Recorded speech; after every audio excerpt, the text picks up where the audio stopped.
Hello, everybody. It's good to see so many familiar and unfamiliar faces. We always enjoy having people come to listen to our experienced master gardeners. So today we have two of our master gardeners that took the advanced training. So you can take a regular class and become a master gardener for Leon County, and that's part of a Texas-wide and then a national-wide association. But they went last year to a advanced training for 3 days. Was it 3 days? On herbs. So today we've got Tina Dalecki and Paula Purcell. They're going to be presenting on some specific herbs. There are so many herbs out there that I think they've just decided to zoom in on just a couple of them in particular.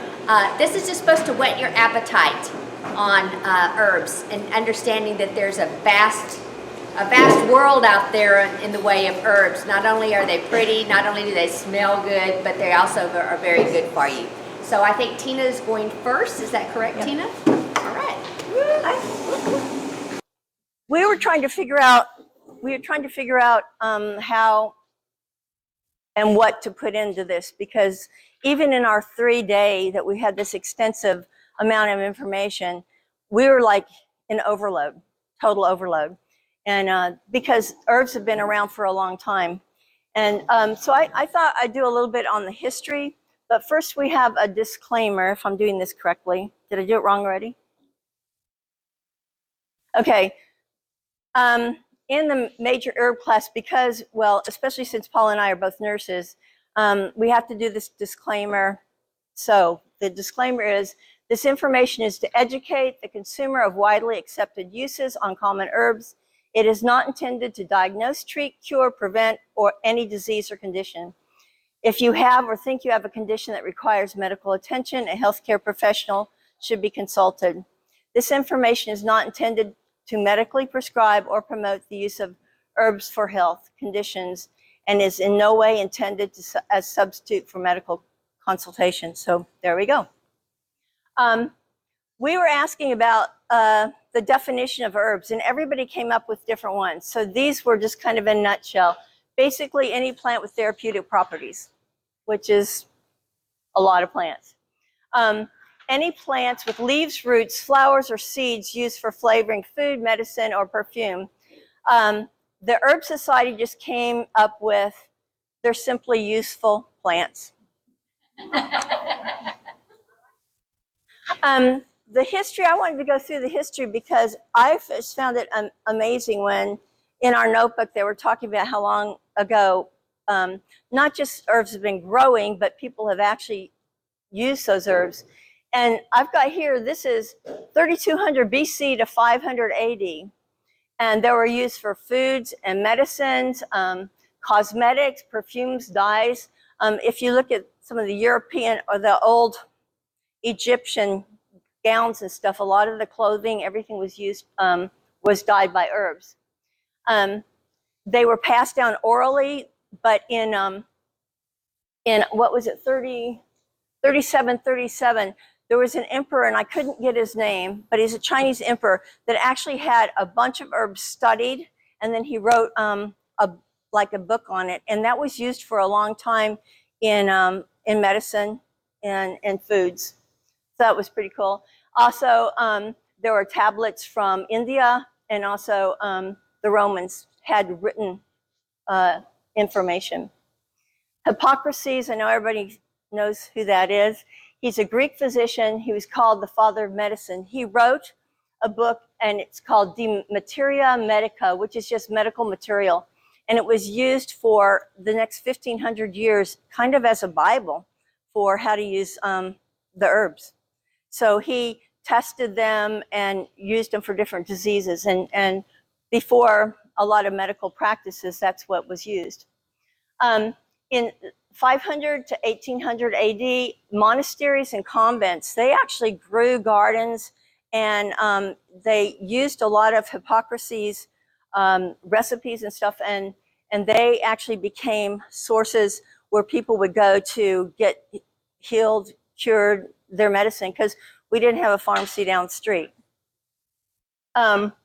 Later, folk healers took on the uses, and many of them, and actually in my younger years, 100 years ago, they called a lot of the herbalists New Agers, gypsies, blah, blah, blah. But they've been using it a long time, and I just have to wonder if that wasn't done because pharmaceuticals came into existence at that time, and they were the creme de la creme at that time. In America, most of the settlers actually learned of the local herbs from the Native Americans. And even now, we use a lot of things that the Native Americans used, such as comfrey.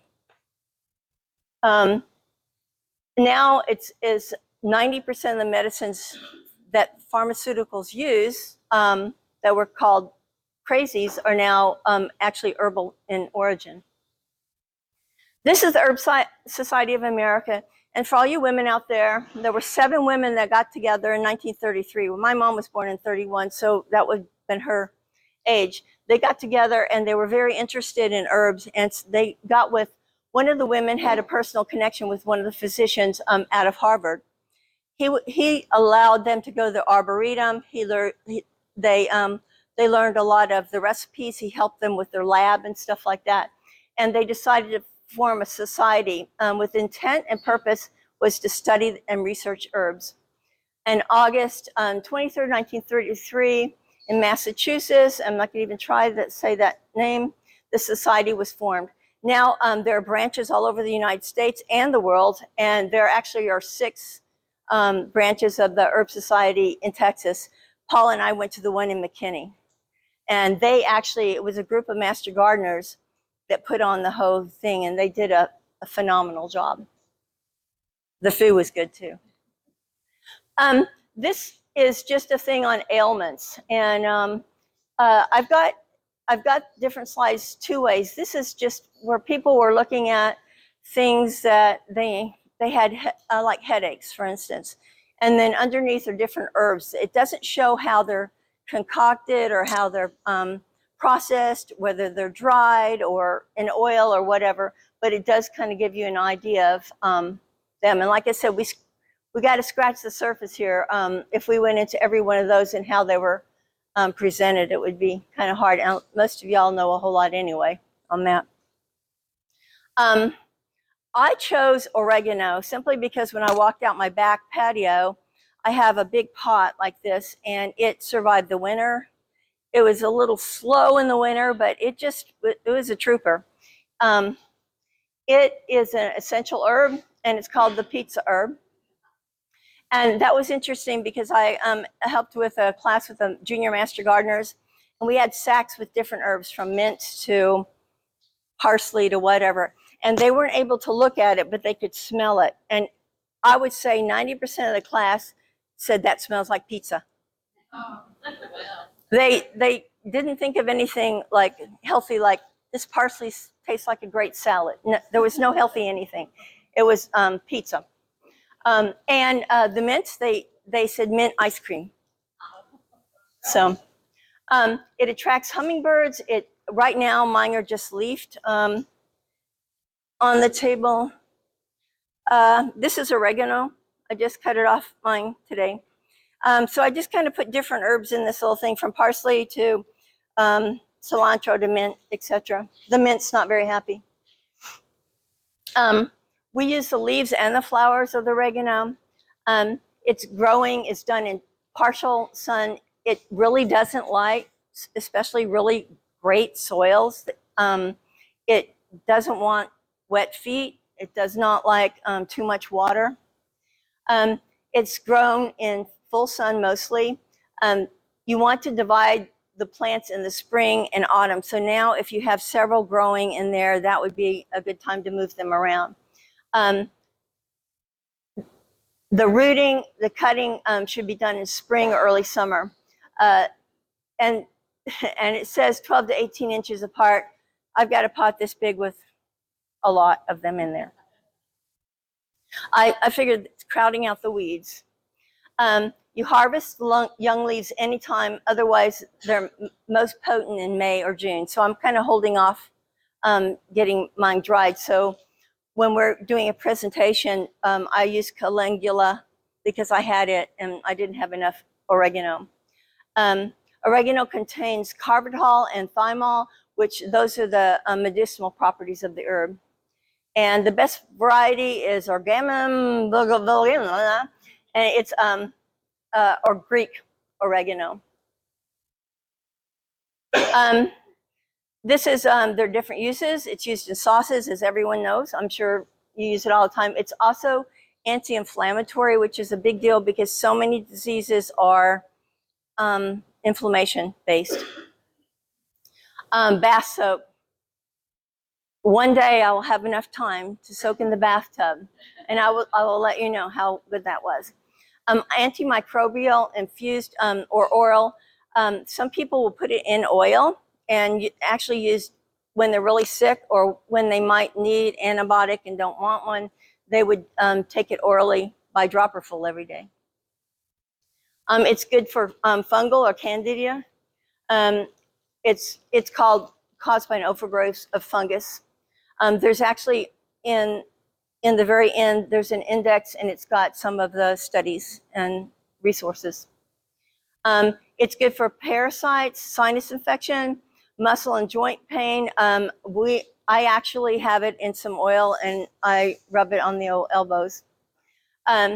Toothache, I haven't tried that. I haven't had a toothache, but I do understand. If you could figure out how to get newborns and or babies who are cutting teeth to chew leaves, but I don't think that would work. Athlete's foot, sore throat, digestive health. A lot of people are saying that with their GERD or indigestion and stuff, it helps. Hair condition, potpourri. This is how it's prepared. It's fresh, dried, powdered, or made into an oil. It's used topically, as I said, on the skin. If you make the oil and it's really concentrated, you would want to maybe, that's what I forgot to bring, maybe mix it with some coconut oil or something else. You don't want it full strength, especially if you have really super sensitive skin. I have this little capsule machine, and you can look at it if you haven't seen it, but you basically put the capsules in there, the tops go in the other, and you fill them up, and some people do that because it's just easier to take a capsule. It's used as a tincture. Paula will go into that a little bit more. It can be inhaled. You just are boiling the water. If you are real congested, you can put some oil in the water, kind of put a towel over. And I thought this was interesting. Aristotle reported that tortoises, I don't know if he sat around and watched tortoises, but those who swallowed a snake, they would immediately go and eat oregano and to prevent poisoning. And some people, I was reading a couple articles where it is used for crunched up and smashed for snake bites, mosquito bites. Whoa. Yeah, that's good to know how to do that. Yeah. This is just a cute picture. My oregano doesn't look like that. There's several different varieties. And you'll find with all the herbs, there's some that are more medicinal, some that aren't. Even when it comes to comfrey or mullein, some different types are much more medicinal. This must be it one. The oregano oil, I will show you it. Basically, what you do is you get you a glass container. I do not have oregano right now, but I do have some calendula. So basically, you put the flowers and the leaves inside.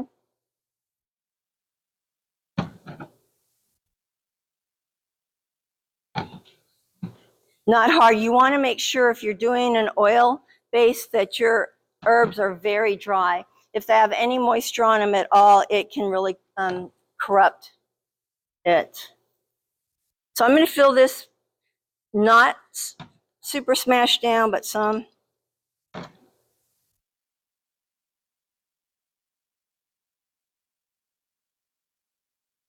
How long does it take?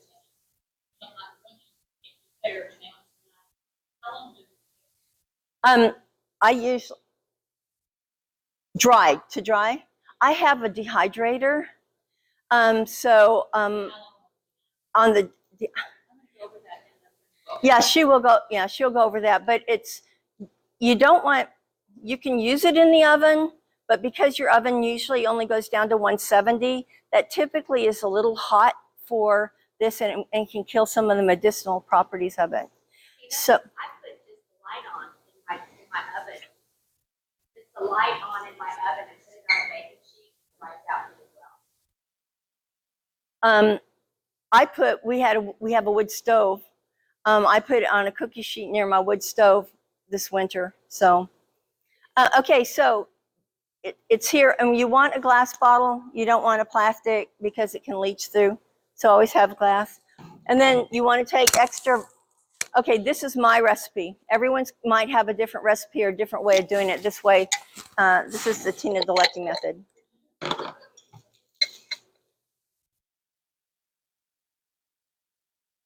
And as far as the potency and how strong it is, it really has to do with a couple things: how long it sits, and also how many leaves that you put in there. That's just extra virgin olive oil.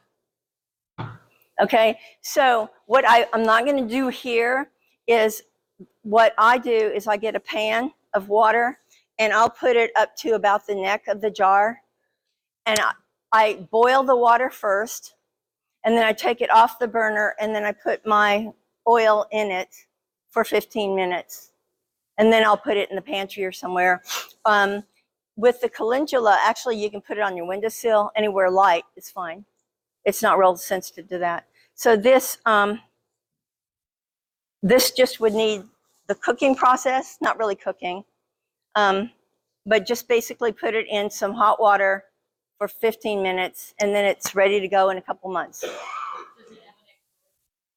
I haven't found that. I guess if it gets rancid and stuff, but you really need to make sure that you don't get any water in it. And even when you're doing it, if I'm using this, I'm going to pour from here. And one thing I didn't say, I'm going to strain this, and then I can put it in a smaller bottle. I just think it looks really pretty this way, but I will strain it before I use it. But when I'm using it, I will actually pour it onto another container or a bowl or a plate or something like that, because I don't want to contaminate it anyway.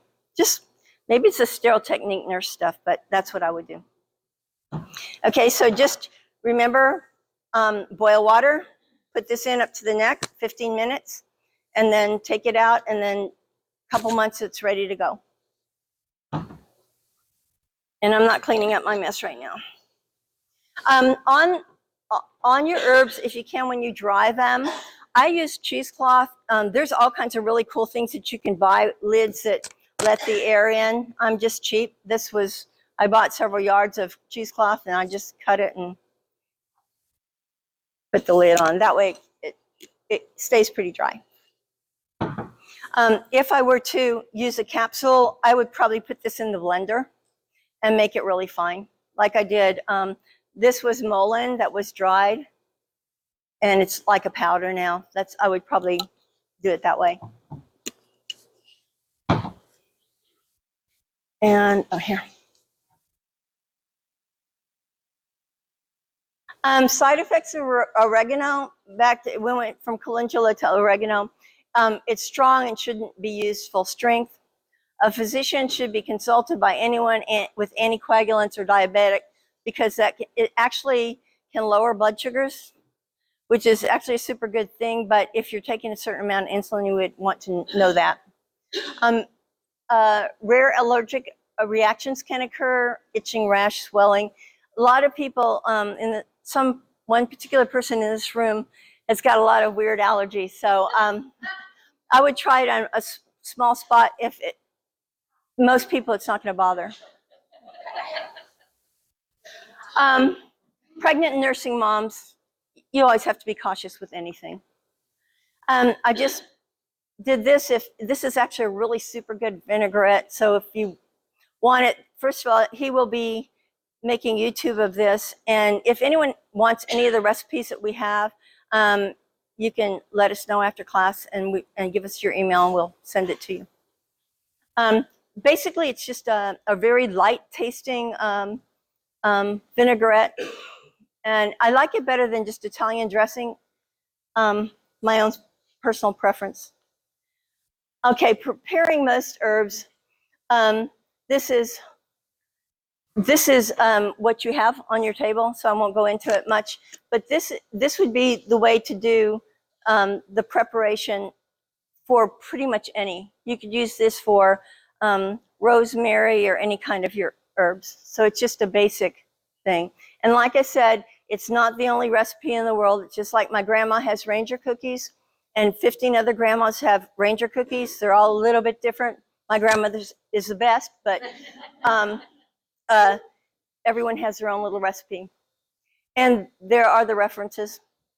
So like I said, if you need these, just let Paula and I know. Yeah.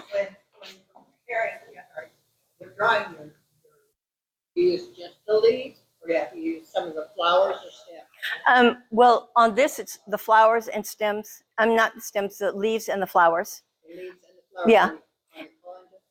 Yes. Like on basil, you use just the leaves? I would only use the leaves on basil. Any of the woody hard part, I don't typically put in to dry. So, and like the mullein, it's going to have a flower later. She's going to talk about that, but if you add the flowers and you're making a tea, it makes it a little sweeter, but both of them are good. All right.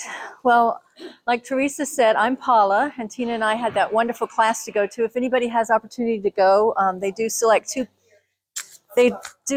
two people that are master gardeners to go every year. Can you still not hear me? Can y'all hear me? Okay. All right. So that should be something you can consider. But I absolutely love herbs, and they're just so diverse. I mean, you've got culinary, medicinal, agriculture like in your garden, you've got decorating, and then of course beauty, because isn't that a beautiful picture? And my passion with regard to herbs, because there's so many different ways you can go when you're trying to see what my niche is for herbs. My passion is medicinal herbs and native herbs. So that's what I'm going to go over when I chose what herbs I was going to do. So the first one is calendula, which Tina did a wonderful example of that, and that oil that she made is going to be one of the giveaways. So, and then if you forget how to do it afterwards, she'll go over that with you, whoever won that herb. But anyway, it's a medicinal herb. Its other name is pot marigold. It's not the common marigold that you'll see in your garden that a lot of people will use as a pollinator or to be a sacrificial plant, you know, so that the bugs go on that and keep the rest of your garden relatively bug-free. But I liked it mainly because it was medicinal herb, plus it's just beautiful. But here's how you would grow it. I know there's yellow ones and orange ones. So they both have medicinal properties. Yep, both of them do, yeah. And then here's I mean, you can plant them in a bed and they're just gorgeous, or you can use them individually, but they're really beneficial. So Tina had made an oil, and you can see why, because a lot of the medicinal properties of calendula has to do with the skin. So eczema, removing, reducing scars, healing wounds, chapped skin. So that's why making it as an oil is really beneficial. But different herbs can be made different ways. Okay, so this is another way on calendula that you can, methods of delivery. So someone had asked about like basil, what parts you use. Well, every herb's going to have different parts that you're going to use, so you need to really research your herbs. So for instance, on calendula, you can use, for the oil, she used the flowers and the leaves. Now, when you see aerial parts, that means anything above the ground, so it wouldn't include the roots. So calendula in particular can be made into an oil or salve. It can also be used in a tea, and that's what it would help with digestion. If you wanted to distill it and use it as an eye wash, you could do that as well. And then it can be used as an extract for protecting the liver. So I kind of wanted to mention at this time the difference between an extract and a tincture, because a lot of times most people will use those interchangeably, but there are distinct differences. And to make you really confused, all tinctures are extracts, but not all extracts are tinctures. And tinctures are a subset of an extract. So having said that, all you really have to remember is they're both composed of herbs and they're both dissolved in a liquid medium, and which acts as a preservative. And the tincture is more dilute than an extract. So usually tinctures will be, extracts will be more 1-to-1, and tinctures might be a 6-to-1 or an 8-to-1 ratio, and it depends on which herb. So like Teresa said, this is an overview just to kind of get you thinking about where you want to go when you're exploring herbs. So you'll have to research each herb individually. Is there anything else I want to say about that? No. Okay, also, a tincture is used fresh usually. You use the fresh herbs, whereas with an extract, it's more like the dried herbs. Okay, so here's the second herb that I like, and a lot of people don't consider this an herb. Well, us in the gardening world probably do, but a lot of other people that don't understand just how valuable dandelion is. So it's got tons of benefits as well. It decreases toxins. It's very nutritious. It's good for the liver. It's good for anemia. It's good for your blood sugar and blood pressure, and for cancer, and for bones, and for weight loss. I mean, it's just got lots of benefits to it. We don't consider it a weed. Okay, so here's how to grow dandelion. Now you might think, well, it grows everywhere and people call it a weed. Well, I've distributed lots of dandelion seeds and I never get dandelions. So I'm going to follow how to grow it so that I can plant it. Teresa gave me a plant, which, by the way, it has flowered and produced more seeds, so thank you. Because I just can't get it to grow in my sand. So I'm going to have a bed just for it because it is so medicinal. I really want to specifically grow dandelions. I want you to take a look, though, at the flower. And you can see the petals are real kind of spiky, not spiky, but they're cylindrical and thin. And the leaves are very scalloped. And the reason why I want you to notice that is because there's a lookalike. So this is the lookalike. And it's called cat's ear. And it's also named false dandelion. And the top picture shows the cat's ear. The bottom picture is the dandelion. And this goes into the description about comparing them, but there's a specific reason why I want you to know the differences. And there's some more differences here. Cat's ear is still very beneficial to people, not as beneficial as dandelion. And I have tons of this in my yard, but I don't have any dandelion. But what happens is you need to know what the effects are on animals. So dandelions are very beneficial to horses, but they're not, the cat's ear is not. I looked up because most people here might have goats or cattle and not as many horse people, but there was limited information on that, although they said the toxicity is pretty limited on cattle and goats. But on horses, if it's in large quantities, it can be pretty detrimental. So when you go out in your yard, you want to look to see, do I have dandelions or do I have cat's ear? So, and then I'm going to touch a little bit on resources. So I got that from the Horse DMV and from Kentucky Equine Research because you really have to know your sources as well as the scientific name of plants. When I was looking up cat's ear, it showed me pictures of other plants that weren't cat's ear, so, or it had a similar name. So really know the scientific name and know, just research, know your resources. Okay, here's more in-depth research about what happens with horses. I'm not going to go into this, but it's on the slide if you want to refer to it later. Okay, the next native plant that I really love is mullein, and that's what this dried herb was that Tina said that she had put in her blender. And this is actually the plant, and these are giveaways. And so this is a mullein plant. A lot of you probably have it. You just may not have noticed it. Yeah. And it's also, feel the leaves, because it's also been known as cowboys' toilet paper, because the leaves are very, very soft, and you can use it as toilet paper. But most people consider it a weed. It's very good for respiratory conditions, and most of it is used as a tea. So the first year, your plant's going to be low to the ground, like in that top picture, and then the second year, you're going to have that flower spike. and then it'll die off after that. But that's when you can collect the seeds and just spread it around and have a little mullein patch. So, but it's very good as tea for the respiratory system. Okay, and the third one that I really like, and all of you probably have this in your yard as well, is plantain. And there's different kinds of plantain. I primarily have the narrow leaf plantain in my yard. I like the broadleaf better because more material, more, you know, you don't have to collect as much. And it's used in a tea and it's used as a salve. And a lot of people just kind of disregard it, but it's out there now. So go look for it and pick it and dry it. And I'll go into a little more detail on how to do that. But also what's really interesting is, I mean, God is just amazing because this is blooming or producing right now, but so are all of the wildflowers. And so the bees are out. So it's almost like if there's an antidote for everything that can happen to you. So if you get stung by a bee, you just take the leaf, you chew it, you know, and you put it right on your bee sting. So. You made a poultice. And you made a poultice, that's right. Okay, all right, so this, I wanted to give you an idea of what you can do with herbs. Now herbs, like every flower or plant that you're gonna grow has certain characteristics of what it likes, moist soil versus dry soil, sunny versus shade. Herbs, really the only thing that they differ in primarily is water. So with this herb spiral, it's three-dimensional, and what's neat about it, and these look kind of professionally done, but you can make it out of anything as long as, you know, it's something that can contain the earth as it's going up.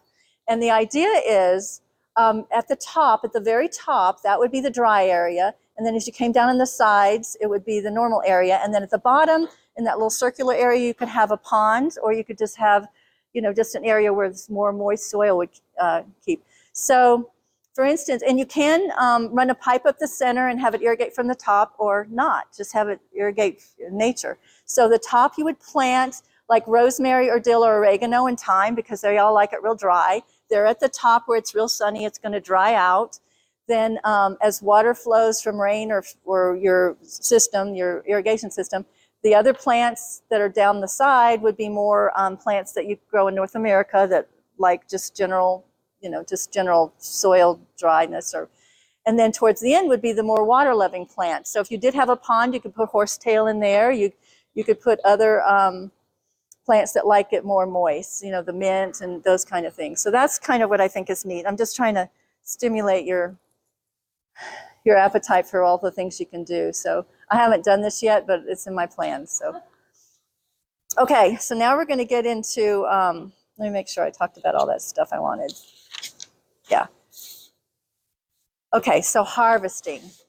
Now, different plants like different ways to be harvested. For instance, well, let's go over the two rules. The two rules are the best thing to do is water it first and harvest it early in the morning after you've watered it. The second one is rule is don't take more than a third of the plant at a time, just because you want the plant to be able to survive. So, and then if you go into specifics, like for instance, basil and rosemary, you cut back to the node. So you're gonna have to research which herb you have in your garden and how to harvest it, because they're all different. But just to give you another example, parsley, you take the entire stem. Some ones you just snip off the top, you know, so you really have to investigate to see.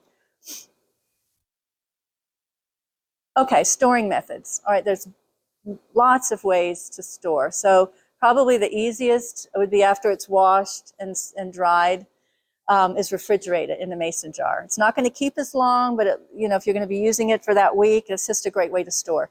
Another way is to air dry bundle, and people use this a lot. And you can make it decorative. You know, what they'll do is you just go out in the morning and you harvest it early in the morning and you cut it and then you tie it at the top and then you hang it upside down. You're hanging it upside down because you want the essential oils to come down, you know, to the, be dispersed through the entire plant.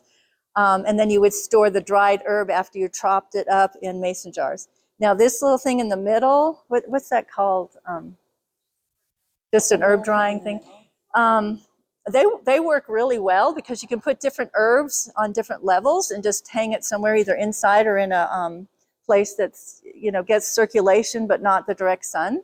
So those are real handy. Yeah, label each level. Yep. Yeah, so that's just a simple way.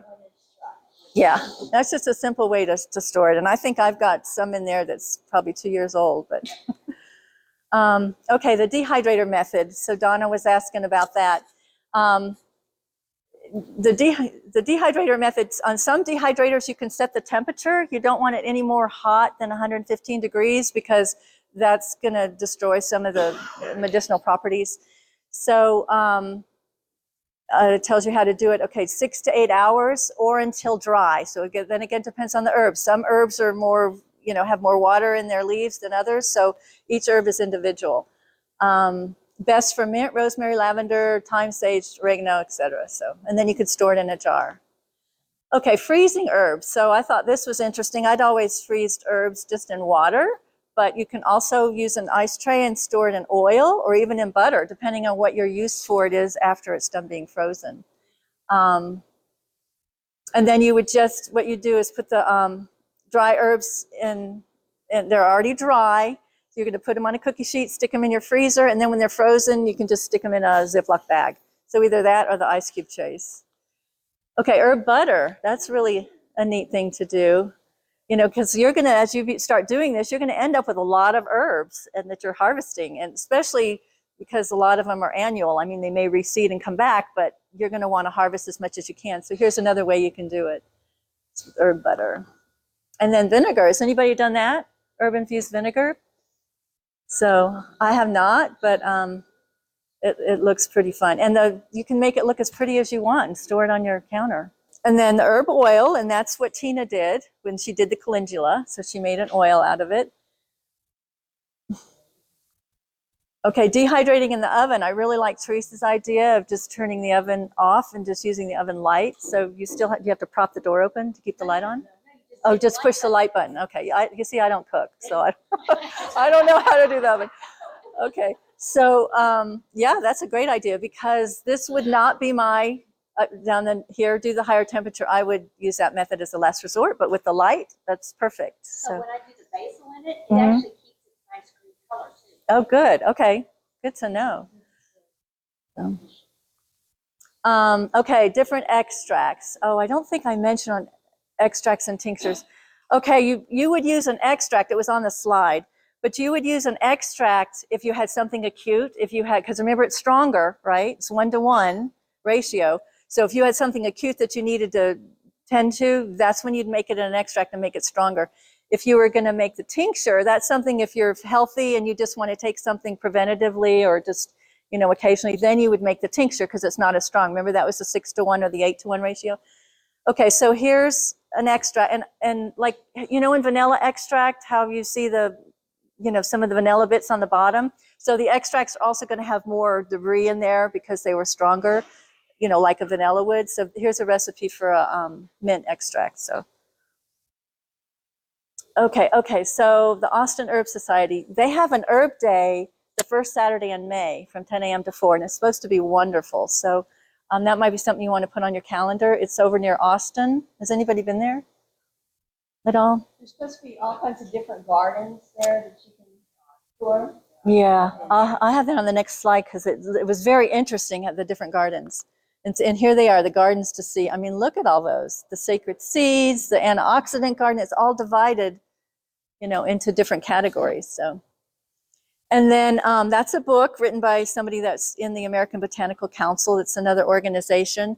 And what they have available to you, if you go to herbalgram.org, then you can tap into either an herb clip, an herbal gram, or the Herb Med Pro. Now, an herbal gram is just a magazine, and I think you can download it, on that website. The Herb Med Pro is a subscription, but it's very good for reliable herbal medicine information. And then, so the Case Mill Homestead, they have, is that the same place? I think it is. Anyway, yeah, it's the same place as the Austin, let's see. The Austin Herb Society has their Herb Society at the Case Mill Homestead. Okay, and then those are their gardens.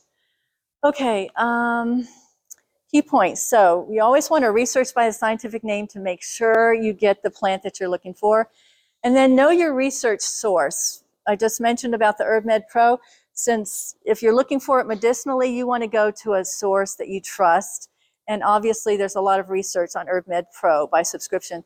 Now, if you want to get something free, this is a new program that's coming out. It's called, if you go to brighteon.ai and register, it's free. It's coming out the end of May. And it's going to have everything from permaculture to gardens to natural health to herbs to, and I would trust that source for getting information from my medicinal herbs, just because I've listened to a lot of the interviews of people who's written books, and those are the books that are being put on to the AI program. So do y'all understand what I'm talking about when I say AI? Have you just recently on Microsoft, when I was researching, the Copilot came up. Do you know what that Copilot is? Have you seen that come up in your searches on the internet?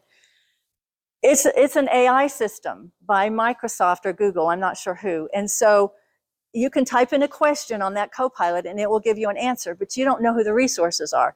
So like, for instance, when I looked up about the cat's ear, I knew my resource was the Kentucky equine system. If I were to go to Copilot on the website, on Microsoft or whatever it is, on the search engine, and go to Copilot and type in a question, I don't know what the source is. It's just a matter of information of whatever people put in there. And I don't know those sources, so I'm not going to trust them, especially for medicinal things. So that's why I would do the HerbMed Pro or the Brighteon. Now the Brighteon AI, you're going to do the same thing. You're going to be able to download it on a flash drive, stick it in your computer, and ask it any question you want, and on those topics that I just mentioned, and I would trust that information. So I just wanted to share that with you. So that's it. Questions? Oh, we finished early.